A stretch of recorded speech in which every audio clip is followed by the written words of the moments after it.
And they're having a service for him on Saturday. All right, we'll go ahead and get started. Thanks for coming, everybody. And we have a lot of people who are participating online as well, and we will do introductions so we know who's listening in. I'm Amy Brand. I'm from Jacob Solutions. I am the facilitator for the Barnes Restoration Advisory Board. Many of you already know me. Some of you don't. We have a lot of new faces here tonight, and we will be introducing everybody. Just so you are aware, the meeting is being recorded. And as we had agreed at our last meeting, that recording is going to be posted. I'm not sure whether it's going to be on YouTube or on the base website, or if it is on YouTube, there'll be a link on the base website. I'm working with public affairs, but he said, yes, for sure, he can take care of that. So, so this is being recorded. We don't have video of the audience. What's in the recording is what you see on the slide. And I apologize, we've looked at these slides a million times. Today's January 25th. So sorry about that.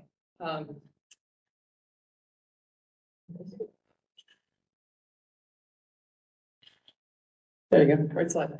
Let me just walk through the agenda. I'm going to review the agenda and the logistics for a hybrid meeting, which especially tonight, we have a lot of people online. We'll do welcome and introductions. Go through a little bit of RAB business. There's not a lot, but meeting summary approval, that kind of thing. And then we'll get right into the Environmental Restoration Program status update, which will be Chris Brown from the National Guard Bureau with support from others, I think.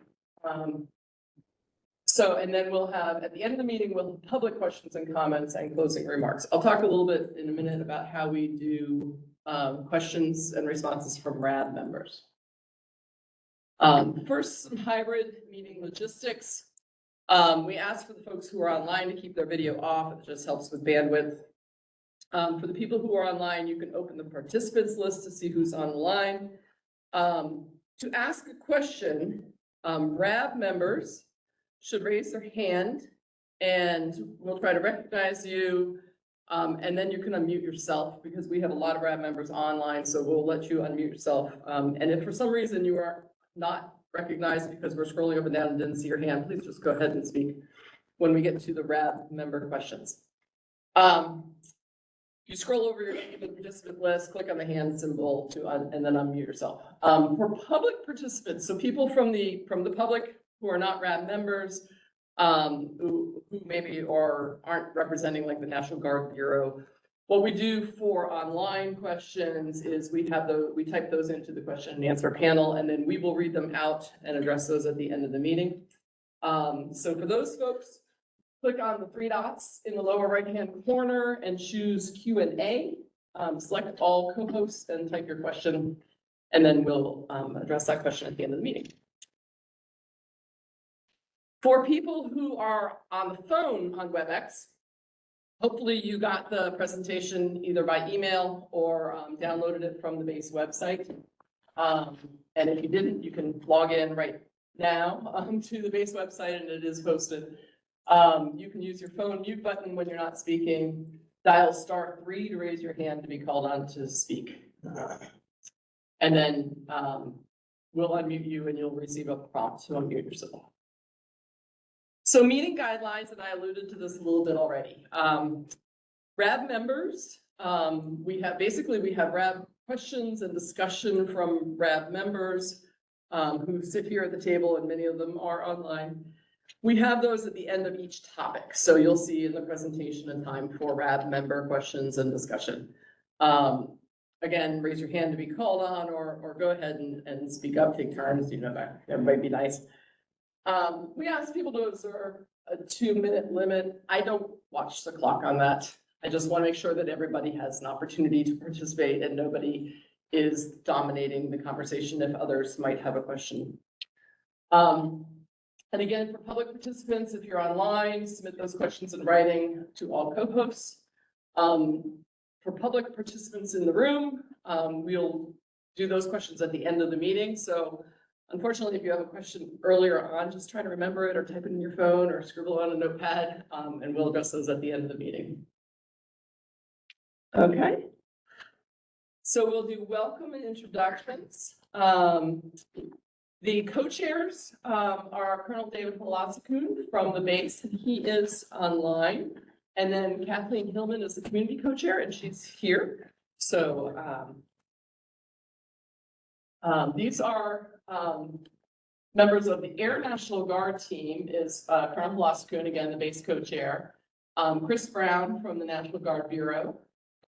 Jen Baker, who's the environmental coordinator at Barnes. And we have sitting in tonight also Colonel St. Jean, who is here in person, backing up Colonel Palazzakun, who's online. And the Air National Guard contractors are BB and E, and I'm with, and my colleague are with Jacobs Engineering. There are a lot of other contractors that Chris is also going to introduce. Community RAB members, Kathleen Hillman is the co-chair. Chris Clark is online. Kristen Mello is online. Yeah. Mary O'Connell just had knee surgery and I don't think is online. Okay. Representative Kelly Peace. Online. Is online? No, I'm sorry. No. That's her. No, he's not. Okay. Senator John Bayless is represented by Kevin Chambers. So he has a representative here. Mary Ann Babinski is here. Nabil Hanoush is not online, I don't believe. Rachel Marin, I will talk about in a minute. Jane Oxkin, Jane, did I say your last name right? Yes. Oxen, okay. And Dawn Thomas is on vacation, so she's not able to attend. Rachel Marin emailed me and I forwarded that to Kathleen and to Colonel Palazzakun. She has started a master's program and is just finding herself overwhelmed with time and has basically submitted her resignation from the RAB. So we did just elect 4 new members last time. We don't have a set number of members we have to have. We have sort of rolling. So I don't think there's any, I suspect there's no concern about number of community members, but just so you are aware that Rachel has asked to step down. And then from Massachusetts Department of Environmental Protection, Caprice Shaw is also here online. Let's touch base on who else we have that I think there's some public members. Keith Freihofer is from the National Guard Bureau. It's online. Major Brian Warcraft is from the base. He's legal, is that right? Yes. Randy Burlingame is the public affairs officer from the base. Okay. Carla is with Parsons. with Parsons, okay. Or contractors. Okay. And we have, I think, a number of folks from the public, but I also, anybody who's on the phone appears to us as a call-in user. Major Sinclair from the base is one of those call-in users. Anybody else who can hear me and I haven't said your name and you want to say who you are, go ahead and type into the questions and answers and we will read that out so the people in the room who know who is there. With that, I'm going to go to the next slide and I think Chris, you're going to introduce a lot of the other people who are here in the room. Oh, I'm looking at like Chris. That would be me. Okay, Chris, why don't you introduce the new folks that are here? We have a whole bunch of folks here in the room because we have awarded the contract. So we will start off with Amanda Martin, who is the project manager for USACE, and she can introduce the team that she has brought here to support.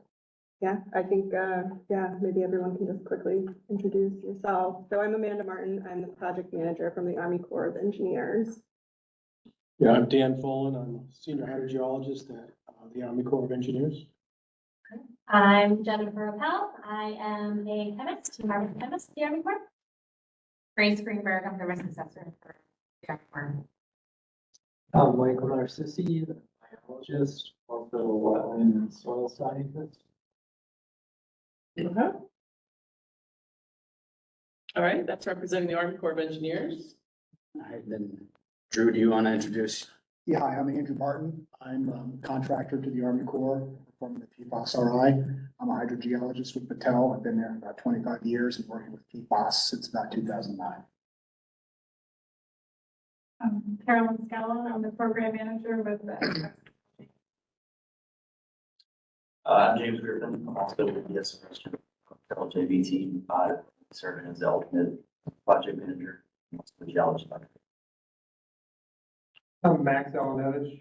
With Patel. I'm slated to be the field team lead and safety officer for the field work that will be occurring for PFAS RI. I'm Beth Badick. I work for Parsons, which is supporting the SRF Patel ANGB and conducting the surprise. And I'm Todd Dollinger, and I also work with Parsons. I'm the geologist. Okay, And great. I'd like to introduce, our city councilor that's here, Oh, excellent. Thank you. Dan Allen. Dan Allen. Allen. Okay. Allen. Nice to meet you. Thanks for coming. I appreciate it. And is anybody else here, a community member or represent anybody else that we haven't? Go ahead. My colleague Greta is online. Can you speak up, please? Sure. My name is Nicole Williams, and I live in Westfield and North Dakota. I'm a reporter with the Republican, and my colleague Greta is also online. Okay, so she's a reporter from the Republican Yeah. and her colleague Greta is online. So I want to make sure that the people who are online can hear me. Hopefully they can hear me. And for those of you who are online, if at any point in time you have difficulty hearing, just type that into chat as well. We have that pulled up and you can see that. So hopefully the microphone is picking up everyone okay. So we'll go ahead with some RAB business. The draft meeting summary was emailed to you last week, I think.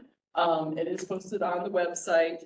I don't know if people had a chance to review it. If there are any comments on the meeting summary from the RAB members here in the room or anybody online. I don't see anybody with their hands raised online.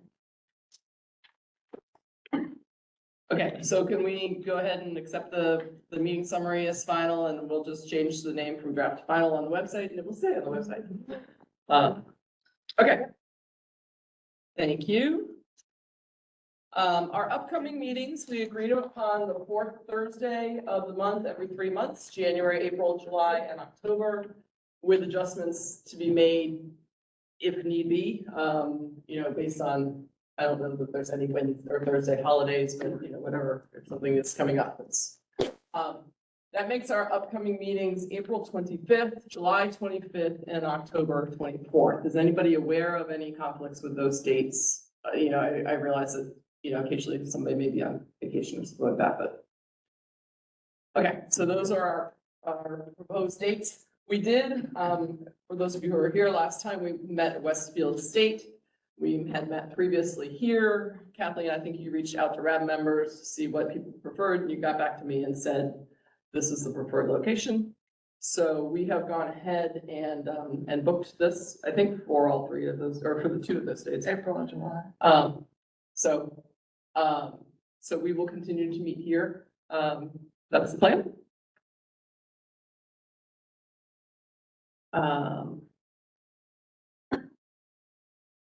Before I get into the TAP grant, I think, I actually did not give Colonel Holoskun and Kathleen an opportunity to welcome people. So I apologize for that. I didn't have a slide in there for it. So I'd like to go ahead and do that. Colonel Holoskun, you can unmute yourself if you'd like. And while you're figuring that out, Kathy, if you want to start, you could just say. I can do that. I want to welcome everybody here, especially the new people that are joining our team. Westfield is it's my home, and I live very close to the bay, so I am very concerned about getting this cleanup done so we can move forward and so we can have good, clean water and the aquifer will be safe for us to drink. Thank you. Thank you. Colonel Holoskun. Welcome back, everybody. I'm glad to see that, the team, every single time we're getting together, the team just keeps growing. So having Battelle on board now, the contract awarded, the TAP grant process, I think we're firing on all cylinders. I'm really happy with the progress that we're making throughout the CERCLA process. And I just can't wait to see what comes next. And I can't wait to get firing towards the solution out from here. Thank you, Colonel. Okay, and with that, I'll just talk about the Technical Assistance for Public Participation TAP grant. And Kristen, I'm going to tell you now, I'm going to give you an opportunity to speak as well, if you'd like to. So the previous TAP grant, I think all of the RAB members know, this is for those anybody who's new from the public, from other contractors you may or may not know, whatever. This is a grant that is available through the Department of Defense or the National Guard Bureau. It's from the Department of Defense because it comes through It comes through. the environmental restoration account. So it's from the DERA account, which is the main account that we use. Okay, so this is a grant program that is available to restoration advisory boards to obtain technical assistance, and usually it's used for helping explain, technical documents, that kind of thing. There's a dollar limit per year. They can apply every year, that kind of thing. So this RAB was very instrumental in pushing forward on getting a TAP grant. And that was awarded last June to the University or UMass Amherst, Dr. David Bout. And he reviewed the past site investigation and basically gave the RAB an update on the studies to date and the status of the groundwater and how it's moving and how things are flowing, that kind of thing. And that was at our last meeting in October. And he submitted a summary report, which is and that I sent out to the RAB as well. And that period of performance ended on December 11th. And the RAB's interest in pursuing another TAP grant was discussed at our last meeting. There was a discussion on topics. The group has to vote on what they want to have their grant for. There are limits on that. We've been through that with the RAB before, but the RAB members voted by majority to pursue a TAP focused on potential human health impacts. And Kristen, I don't know if you want to provide us any kind of update on plans on that or where things are going with that. We're gonna unmute you if you'd like to speak. Hi, thanks, Amy, and hello, everybody. I'm gonna toss treats to keep my dog quiet. So I am interested in hearing tonight an update on where we are in the process with how those grants get effectuated. I know that we had an extensive list of available data for this TAP grant to be gone through because the public health departments at state and local levels collect data. And I don't know exactly where we are with that, but maybe Major Sinclair could tell us. And I'm super grateful for the clarification about Dr. Bout's TAP work. But could you tell me what is the federal fiscal year that goes with that? Is that 23? I don't know the answer to that. Yeah. Kristen or Major Sinclair? Mike? So that last TAP grant that was awarded with fiscal year 23 money. So that contract period of performance has ended. So if you want to pursue something else that goes down that line, that would be a new application. Okay, and so the health one, is that fiscal year 24? We are in the fiscal year 24 calendar. So yes, that is the money we are going after. Okay, and do we know, should we always assume that the award would happen in June and we complete in December? Is that the normal rhythm? That would depend upon when we actually get it awarded and what you've asked for. I couldn't say that, boilerplate that this will always be the case. It's what the project needs. So when we go through and develop the project, get it awarded, after it's been awarded, we'll know more how long it would actually take. Okay, but so I'm not sure there is a standard rhythm because there aren't many TAP grants that are out there. I mean, you do have a dollar cap of 25,000 per year to go for. So it depends on spending that money and just what we can get accomplished in that year. Yeah, Kristen, Colonel Hlassikun here. If you recall, when we started for this fiscal year, what we said was we don't even necessarily know what we're going to go after on the TAP grant, but let's at least start the process. And that's where we are right now. We're kind of finalizing what we're going to go after to pursue the funds in 24.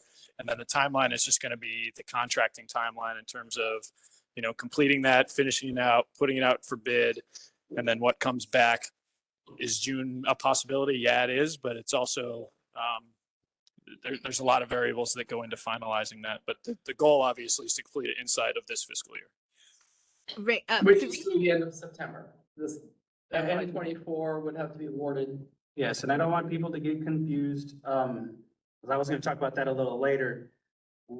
When we're going after this, we're getting it awarded in fiscal year '24. That means that we have the money that we can use. The period of performance can go over fiscal year '24, depending on what has been awarded. So if we need to, but that's our time window for like contracting. You get the funds assured for FY '24. That's your window to get things actually awarded. The schedule can go beyond for whatever the project needs. If it's a 6-month or a 1-year project, it can go beyond that, but we're trying to get things awarded within the year that you apply.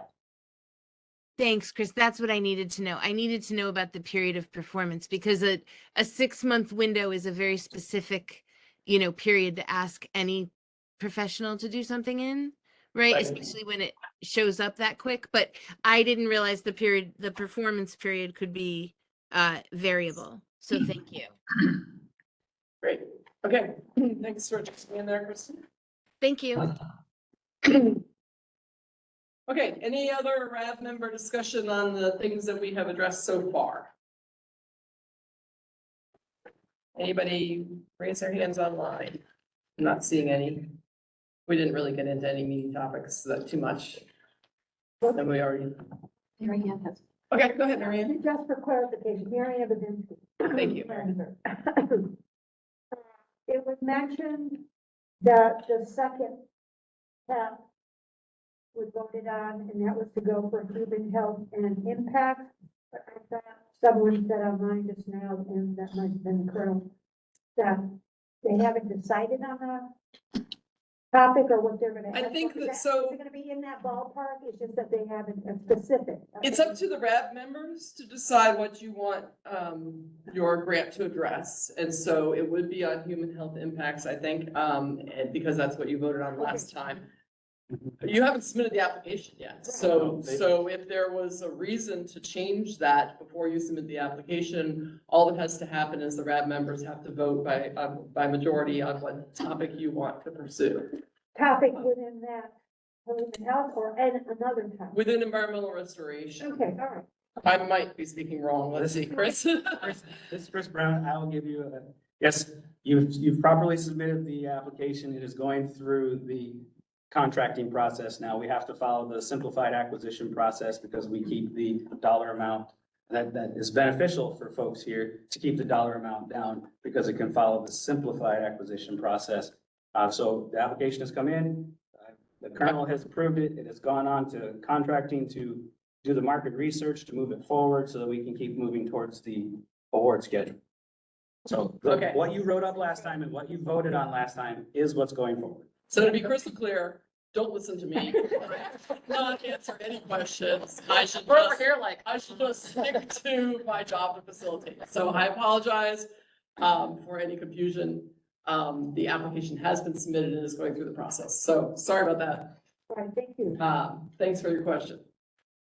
Okay, and with that, I will move on into the more technical things where I really am not going to have anything to say, but I'm going to turn it over to Chris for the Environmental Restoration Program status update. All right, I am Chris Brown with the Air National Guard here and represent Barnes as the Restoration Program Manager.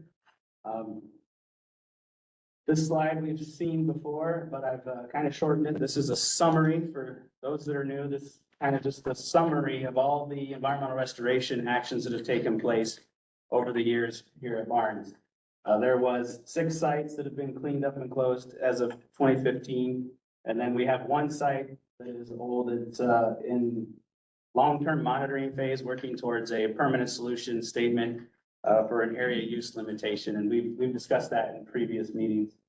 And then there's the summary of the PFAS investigation that we've done. So, we've done the preliminary assessment in 2016, the site investigation in 2018, the ESI in 2020, and you can see that's kind of how our contract rhythm was going, getting money and moving forward. And now we've awarded the remedial investigation as of last year in September 2023. And this will kind of give me a lead into my next slide. As you saw how that process has gone, this is a refresher on the CERCLA process, which is a very comprehensive and methodical multi-phase process that you can see by the chart. And sometimes these years that are down here can take shorter or longer, various, depending on your project. And with PFAS, they tend to go a little more towards the longer, getting the money, getting the award, investigating, going through all the steps, as you can see. And we are just beginning the remedial investigation. The feasibility study is a separate project, but you see they're kind of in the same little group CERCLA phase. But that would be a separate project. When we get to the feasibility study, that's when you're starting to determine. We've gone out and done nature and extent. We've found what we need to go after, and then feasibility, we're trying to compare the technologies available to go do the cleanup, and that's when we get into that area. And then the options that come down. But during the whole entire process, if we find data that makes it to where there is enough information, we can do an interim action if there's exceedances. Currently, our standard is the 70 parts per trillion at the moment until something new guidance comes out or the MCL is passed. But currently, we are still on the 70 parts per trillion. If something is found that is above that, that's when we will take an immediate action. Go to the next slide. This is just kind of, you can see the pictures there. Those are the documents you can see it's on the admin record. And as I mentioned, the RI is to determine the nature extent of all the migration from the base. We're going to start, as you saw in the previous presentations and with Dr. Bout, you saw how the map and everything had it on the base, and we'll start to branch out. Chris, could you say in very layman's terms, what is meant by nature and extent? Like you're telling it to your mom. You're telling it to me. It's true. Yes, I have to remember that. My vocabulary is a little bit different. I speak a foreign language in environmental sometimes. But we will be stepping out and looking, taking more samples, because we've got little samples here and there from the 2 SIs that were done. And we'll do more so that we can get various depths. And Dan's going to get into that a little bit later when we go over the vertical aquifer, and he will explain that a little bit better. But the nature and extent is to find how far, how deep, kind of like give you that visualization of where it went. Does that help? Okay. Good. Thank you. I'll do that too every now and then.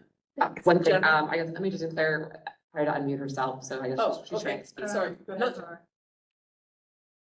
Okay, tap grant update. Major Sinclair?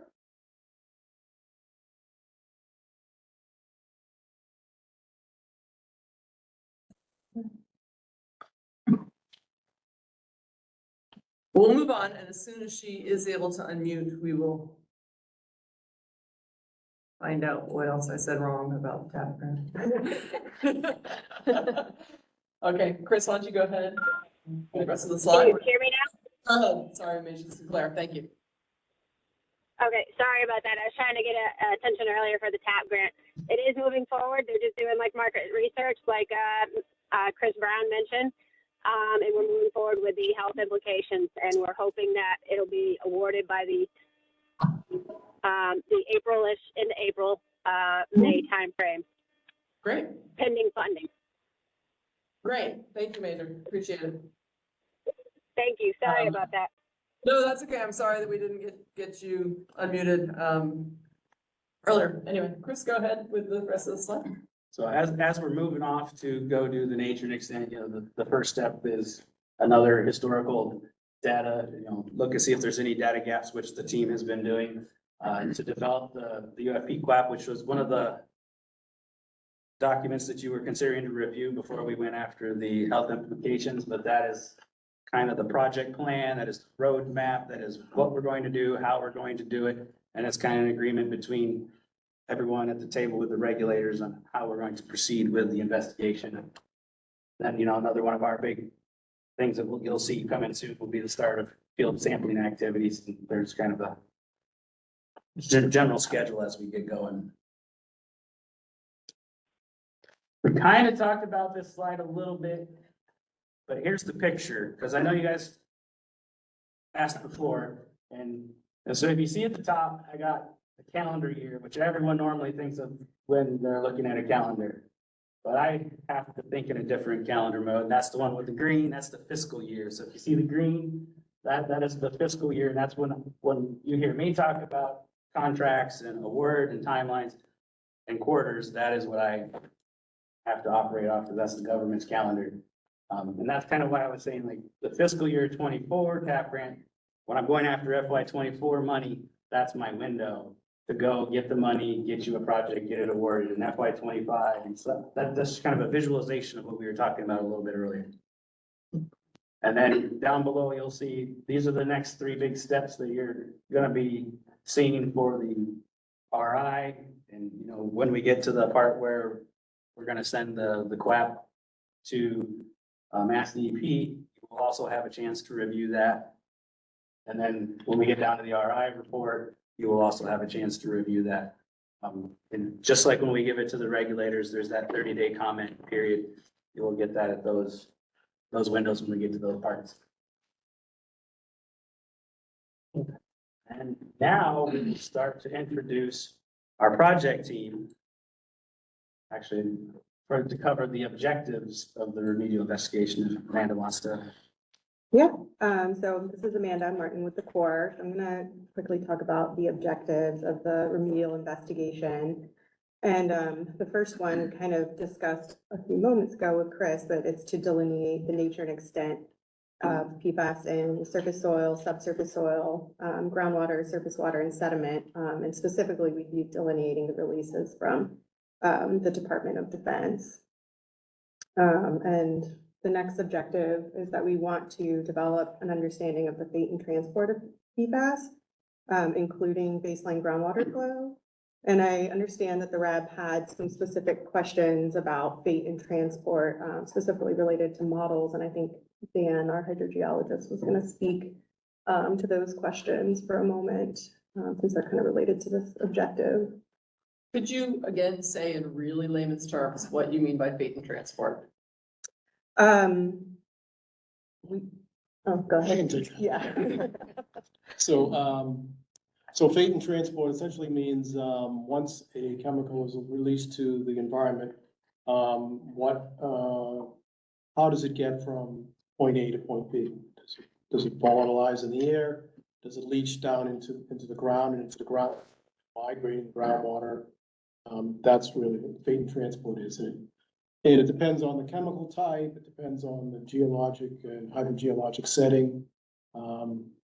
And they vary depending on what compounds you're dealing with. So for PFAS, we'll be looking at PFAS. So does that answer your question? Yes, thank you. Appreciate it. We have a question online.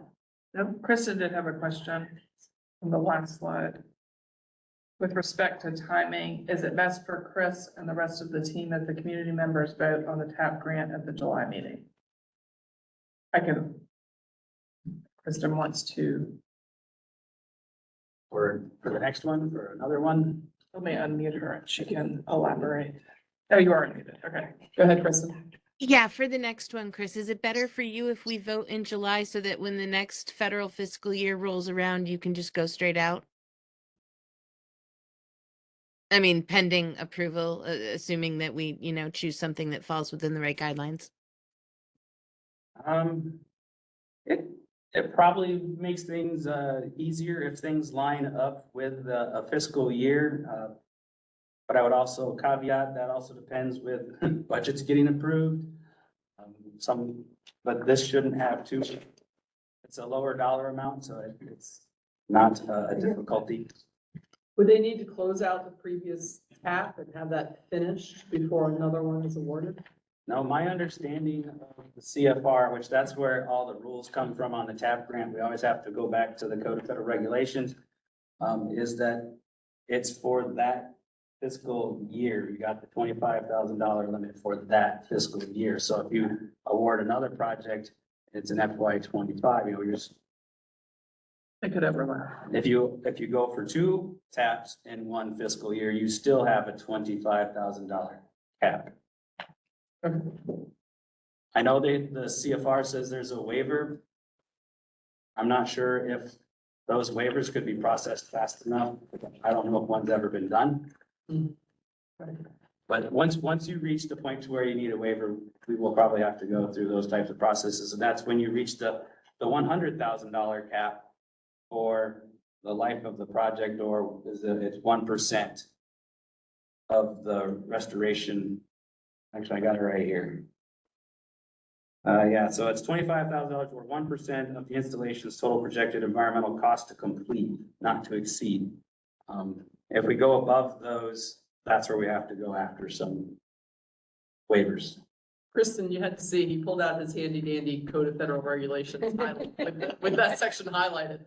And you know I appreciate that. We'll try. You probably have one just like it. We'll try and streamline it as best we can for you, Chris, to make it as easy as possible. And you know I'm happy to like bushwhack that territory of the waiver with you.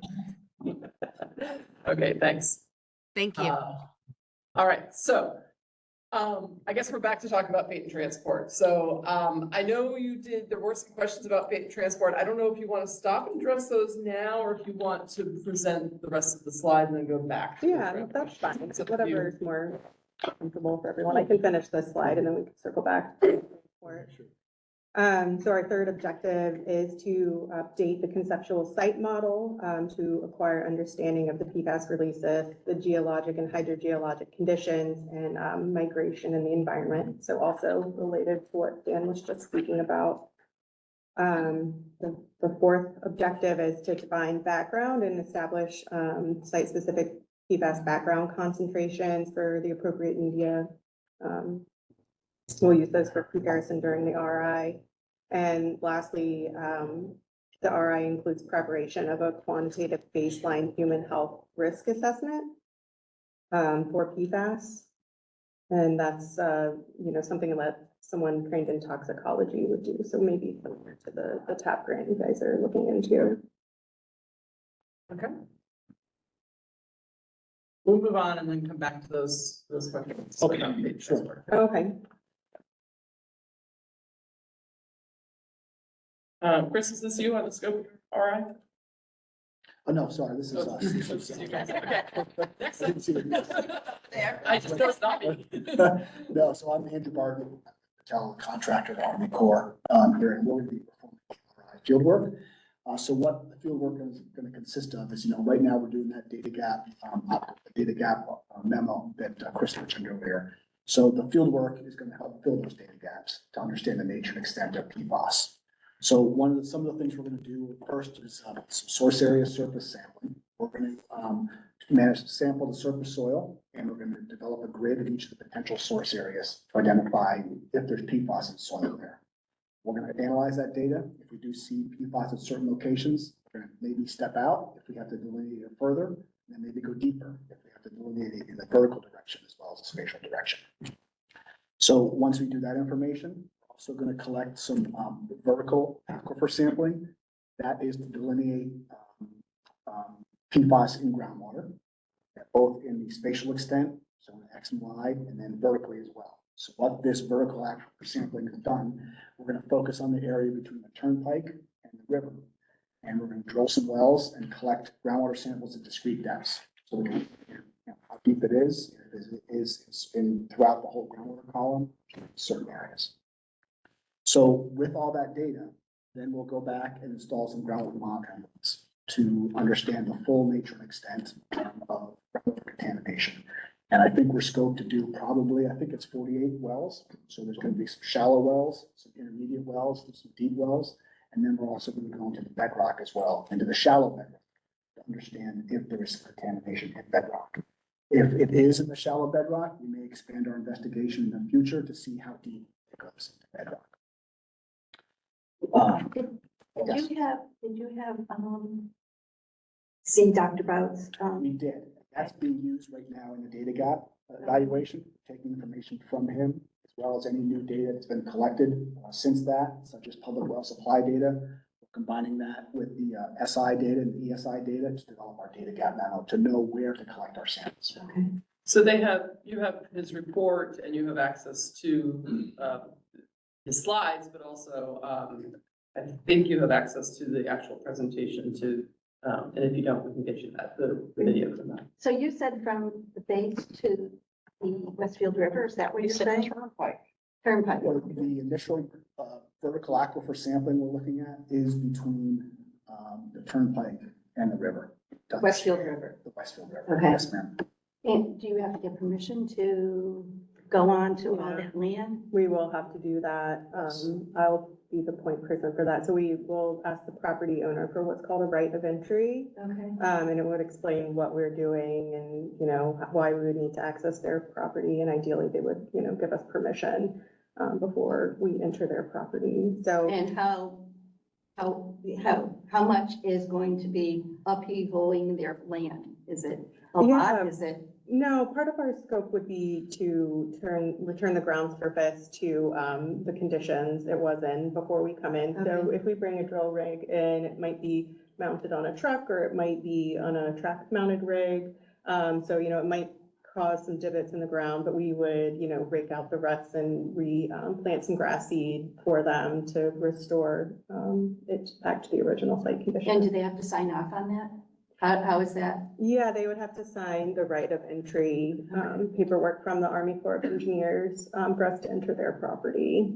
Okay. And if a homeowner isn't willing to give a right of entry, we might have to find a different location on a different property for that sample. Okay, thank you. Yeah. Yeah, next slide, please. Oh, yeah, so in addition to soil and groundwater, we also have to understand maybe surface water and sediment. Has it impacted any of the surface water around? So one of the things we're going to do is install some stream bed piezometers, which are pretty much just hollow pipes that we'll install in the stream beds or in lakes. And we're going to evaluate the water level in those compared to the water level in the surface water body itself to determine whether or not groundwater is leaching to that surface water body or vice versa, if the surface water body is leaching the groundwater. So we can understand fully how PFAS can be migrating. And then we'll also collect samples from that surface water. And when we're doing that, we're also going to collect co-located samples from the sediment, which is pretty much the riverbed surface. And then we'll also look at groundwater and surface water gauging to understand surface water flow and also understand groundwater levels. So we can understand which way groundwater is migrating and potential PFAS in groundwater, which way that's migrating as well. We're also scoped to do a habitat assessment, which will help support our evaluation of risk in the area so that we can satisfy a circle RI. And that may eventually lead into a screening level ecological risk assessment, but we're not quite sure yet. We first have to see what we're going to find. And then we'll evaluate all of the existing and previous private and municipal well data to see how that may or may not be impacted by PFAS. There's a lot of animals in that area. So be careful, lots of bears. I'm not kidding. Take note, health and safety guy. We all have safety training to be aware. We have bear spray. Yeah, we'll look in, we could get that if it's necessary. Usually we only find it to be necessary out west, but we can definitely take it. We also have snakes too. Timber wolf snakes, so. Timber rattlers. I suspect that ticks are probably the rest of that. There, Ann, you had a comment or Yeah, question? area of the, just when you say evaluating existing private and municipal well data, because in that DEP, found out about this, did go to many homeowners, and some of them were reluctant at first, we had to knock on the doors to test their water. So that's the data you're talking about, which is at the city website too, I guess. Yes, correct. And there's, public well supply data. They sample the reservoirs as well, so they get all those data. Right, right. Thank you. Go ahead, Kathleen. What is the date? Do you have dates already projected for doing this? Yeah, I believe they were flashed up on the screen initially. We're hoping to start field work in the fall, but it depends on, we have to put a couple plans together first, that UFP CLAP we talked about. Okay. We put together an accident prevention plan, so to look at issues such as snakes or ticks or anything else like that. So those plans have to be reviewed and accepted on before we can get out to the field. So we're looking at probably the fall of Okay. 2024. Okay. Not my answer. All right, and this actually, that's the last slide in that section, so any other RAD member discussion, and, this would be the time now,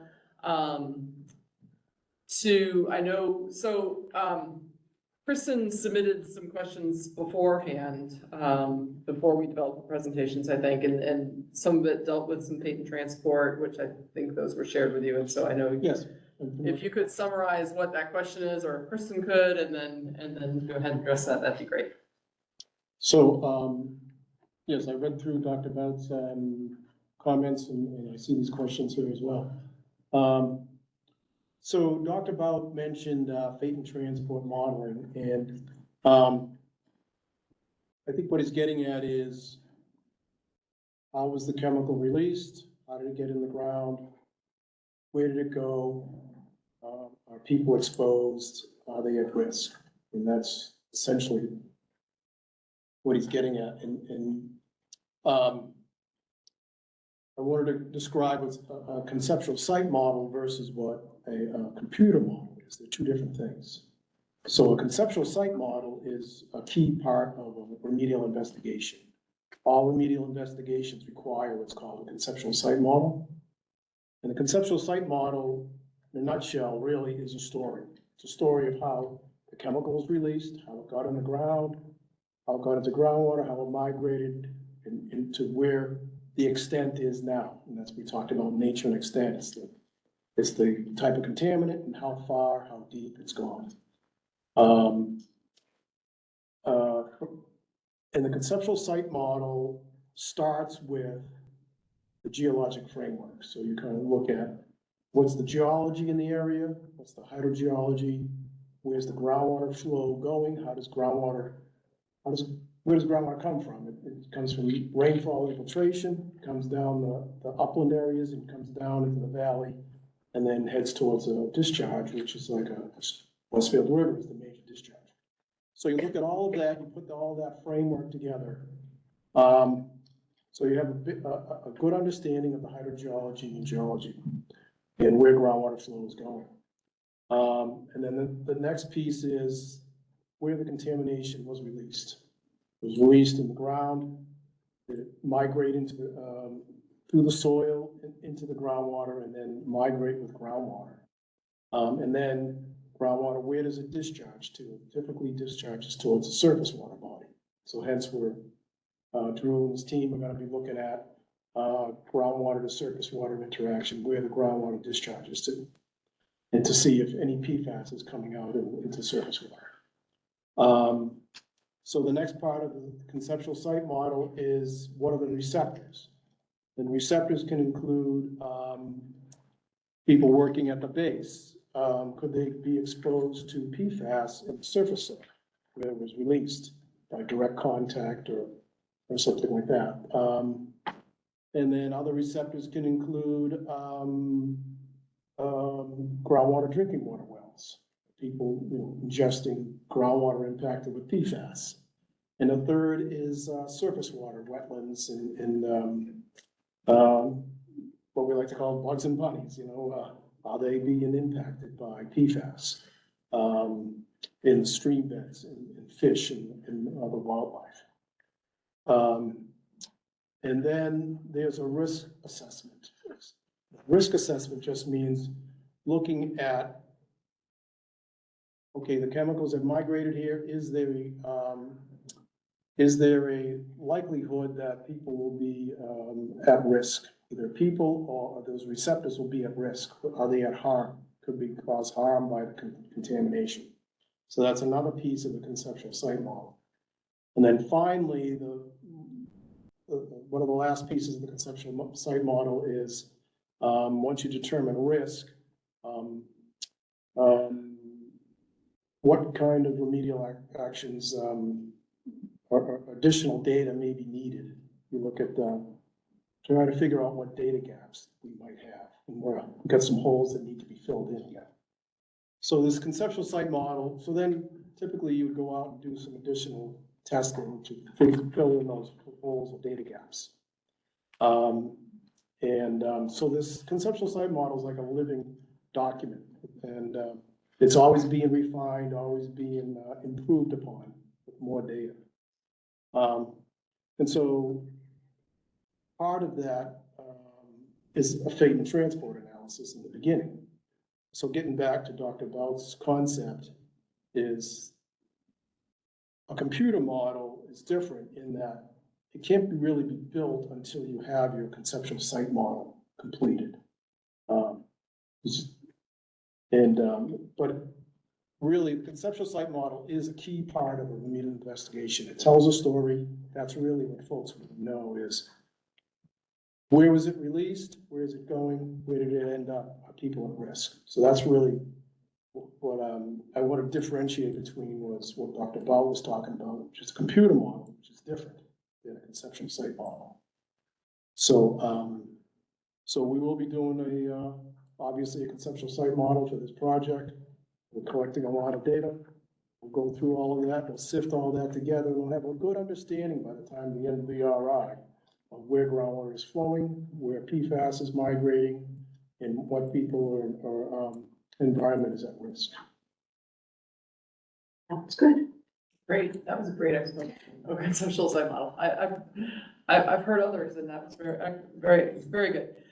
Kristen asked online, and Kristen, you are welcome to, I think you are unmuted, but Kristen, go ahead. You can go ahead and ask your own question as a RAB member. Okay. Where you'll be testing.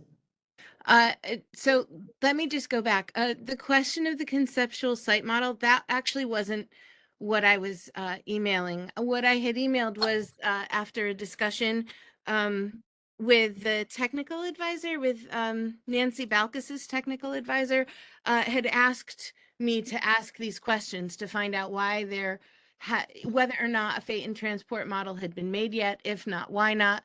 Why specifically do we not have enough data now to create the fate and transport model? When are we planned to get this model?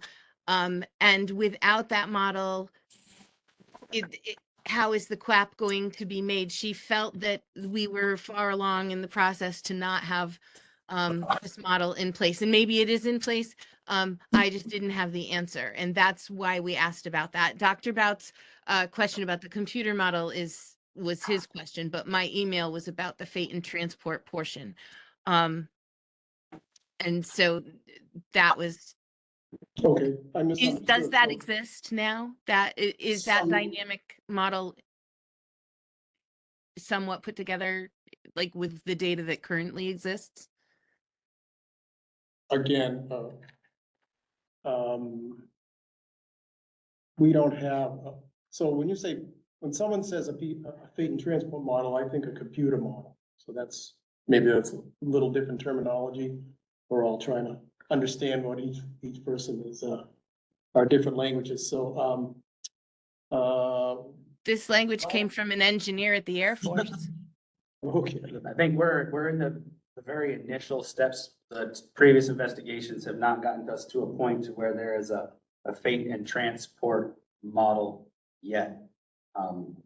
That is something that we will be getting accomplished, as he was mentioning, as we go through the RI. We will be collecting the information to develop the fate and transport model and to move on with the other questions that you had asked.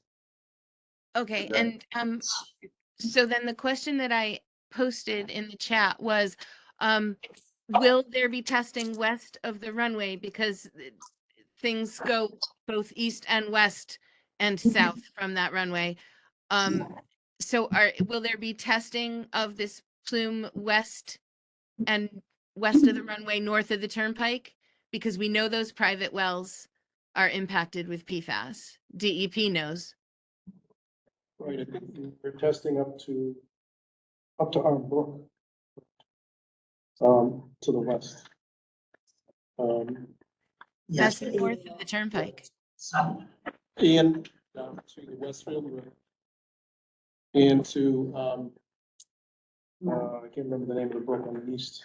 On Brook. So essentially, our investigation area is between Arm Brook, On Brook, and Westfield River. Correct, but that, the Armbrook and Pondbrook north of the turnpike? Yeah. Yeah. 7 and 8, well, 7 and 8. Well, right, but my, All the, right, I'm sorry, I'm looking at a map. the turnpike is south of the airport. Right. Correct, yes. And so you had said you were looking between the turnpike and the river, and that's all south of the airport.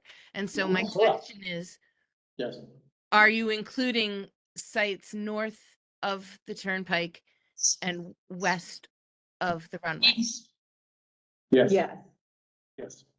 Offset. Okay. west and east, yeah. West Andes, you just said. West. Yeah, so we kind of have, the investigation will almost, it'll go down the west side, the east side, and the south side, all the way to the river. So the private, east, and Map south of Where of- you're investigating, so we can visually do that.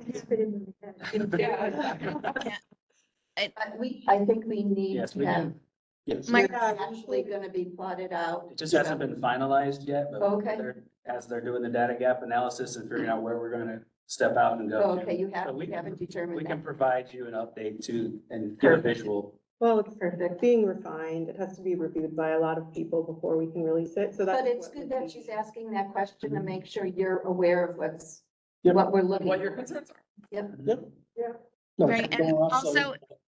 if I could please add for our new team members, and thank you so much for being here, because I appreciate the educational and work experience that you're bringing to the table. I'm a geek way back, so I appreciate you for being here. There are municipal wells within a half a mile of where the foam was discharged. There are 41,000 people who drank that water. Please don't talk about the potential for receptors. We have been very well assessed by the ATSDR on the north side of this town. They found very correlated relationships between what was in the water and what they found in our blood. And so I realize that, the things you say will be similar from site to site, but we already know that our population has been very much impacted. Oops. Hold on, we've got some feedback. So I just want us to have that sensitivity, please. And thank you for looking at the entire area. I thought I heard you say between the turnpike and the river, and so I was worried that the other areas were not included. So thank you. Okay, thanks, Kristen, and I appreciate your sensitivity to those terms as well. Yeah, this is Andrew Barton. I just wanted to clarify, that was just one small component, the vertical aquifer sampling, that we were focusing on that area. But those results will feed into our larger evaluation as well as the data gap study. So we'll expand that to all areas so we can define the true nature extent, regardless of which direction. So when do you think you'd come up with where the area is that you're really looking at? Well, that will be included in the UFP QAP document. Okay. That will include our sampling locations as well as all the quality assurance that we need to do to make sure we collect quality samples Okay. as well. So that, where those maps will be, eventually published or at least included for your review. Good. At some point, we may include them in a presentation here at the RAB. I'm not sure, but that's where they will be.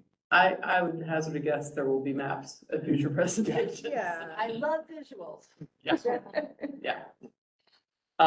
Any other questions from RAB members right now? I'm looking for hands online or writing in the Q&A chat as well. Feel free, RAB members who are online, you can go ahead and unmute yourself and speak up. Hey, Amy, I have one more question. Go ahead, Chris. Sorry.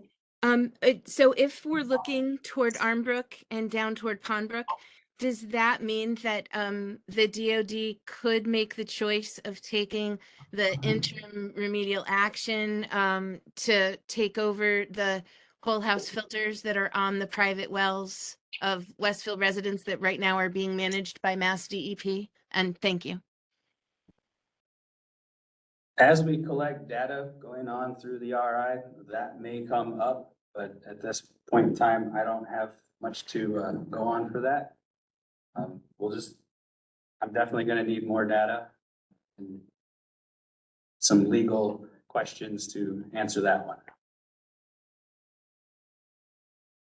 I think the short answer, it's too early to know. It is a little too early to know, but I would say it's not off the table. Okay, I just have to, as we collect data, figure out what those processes are, Right. what those trigger points are, and we have to we're at the beginning, so it's kind of like hard to answer Right. right away as without the data in hand to say, yes, this is what I can do. okay. Thanks, Chris. Any other questions from RAB members? Marianne, go ahead. Sorry, Marianne, with this, I was just trying to find it here because I thought I read it in the minutes here from Dr. Pout's presentation. So there, is there a part of the aquifer or the, and groundwater that's for Southampton and East Hampton? And we know that there are parts of the aquifer that we share with Southampton, but here, so the northern portion of the Barnes Aquifer flows toward East Hampton around the Holy, I mean, it's interesting how we name these places. And the southern portion flows in the Westfield River. So does that mean there's a part Yes, there's a that lot. is going toward, in Southampton? Could you have, well, 'cause I know there is part of an aquifer towards the west that they share along. So I was unclear about what he meant there. East Hampton is north of that. Southampton. Yeah, it's hard to tell. Right now, we don't really have enough Okay. data Right. as well as to make that determination. So if you have delineated how far west you're gonna go and how far east you're gonna go, but you know, you're going south toward the Westfield River, so part of it may include some of that where Southampton and border Westfield. Chris, Yeah. I was just gonna say, I've heard you use the term step out, and it might help if you explain how you decide where you're gonna sample and then what step out means. Yeah, and the RI will be an iterative process. When you guys review the quest and see the sample locations, they're gonna be our first stab at where we think we need to collect data based on what we know right now. But we might collect that data and find high concentration of PFAS, and in that instance, we know we need to go further using the data that we collected. So during the ESI, and correct me if I'm wrong, team, but all of the groundwater flow information that we collected showed that the groundwater was moving to the south. So if we collect more data during this phase and it shows a different groundwater flow direction, we would need to come back and put in monitoring wells in that direction. Marianne, go ahead. Because I know that there were private wells that were tested by the SEC that were north of North Road. That area. I think that's where some other releases occurred, DOD related. Is North Road the same thing as Plane two? crashes. And the 202. 202. Yeah. Wow. Yeah, something else we have to consider in our investigation is looking into whether there are off-site non-DOD potential releases. Because as you guys know, PFAS is kind of ubiquitous. It's used in a lot of industries. It's all over the place. So the DOD is only permitted to clean up, PFAS coming from DOD releases. So we would not be responsible for, say, delineating someone else's release, but we would collect enough data to determine if there is PFAS coming into our investigation area from an offsite adjacent source. Or if what was done is that they could have gone. Yes, yeah, right. Okay, Thanks, Marianne. thank you. Kristen, go ahead. To follow up on Marianne's question, what if an offsite release was a instance of mutual aid where, the Barnes fire team came out to help the city? I think We would probably have to go back and review those support agreements. From what I've seen in other support agreements, there is a hold harmless area, and I'd have to get with legal, but in some cases, if we've been called on to respond, that kind of has transferred on to who called us to respond for help. That's how the mutual aid, as I understand it, goes. But that I would have to get into with legal, because they are the ones who are more familiar with those agreements. They review them. I do not. And thank you for adding it to your list for them. You're welcome. I like research. You keep Thanks, me busy. Kristen. Any other questions from RAB members? You can keep thinking. I'm gonna open it up to any public members. We do have folks from the public online and then also in the room. I'm gonna open it up now to anybody else who has questions to want to ask. And these questions, just so you know, nobody has to come to these meetings with an understanding of environmental cleanup, okay? So if your question is, I don't understand how groundwater flow is, that's okay. So, any questions are fair game here, as long as it's focused on environmental cleanup at the base. I'm not seeing other questions online. Okay, all right, then. That was the public questions part. So on screen is contact information. At this point, the last two slides are contact information and websites for more information. I will give it to Kathy or Colonel Hlasakun if you have any closing remarks, and then we'll close tonight's meeting. So I'm good. Kathy's shaking her head no. Colonel, if you have any closing remarks, you can unmute. I'm off. You guys hear me? Yep. All right. Well, thanks everybody again. I think, Kristen, I love the level of engagement that the RAB has right now. We're asking the challenging questions. And I think definitely we're setting the tone that we're very serious about this cleanup. And I appreciate all the RAB members' participation and holding the line on the answers that they need. So let's keep that tone. Let's keep going, and let's press forward with the contract now with Battelle, and on to next steps. So, as to review what Chris has already kind of talked about, as far as the circular process goes, we are now, we've identified that that PFAS is present, and now is where the investigation starts. Right, this is where all the modeling comes in.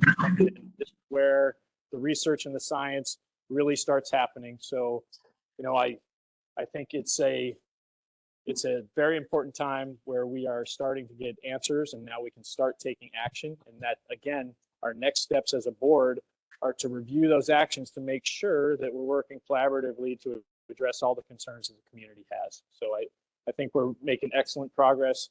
And again, the frustrations of the time that the circular process takes, I know they exist, but the time is for a reason, because it's hard science, and the burden of proof lays in that science, and we're going to find what the truth is out from here. Thank you, Colonel. Appreciate it. So with that, these are always at the end of the presentation. There are a number of websites for more information. We will finalize the last round of meeting summary and turn that into final. And we will get this recording out. I know there were a couple questions about that. And we will get this recording to Public Affairs, who will make it available to the public. And as soon as I have a link to forward to you with the recording of this presentation, I will. And with that, we'll adjourn the meeting. Please feel free to take home cookies. I don't need to take them home. So thanks everybody for coming out. I really appreciate it. And online as well. It's a tough time of year. And I appreciate everyone who participated both in person and online. So thank you. Thank you, Amy. Thank you. Well, in breathing, the It is a fair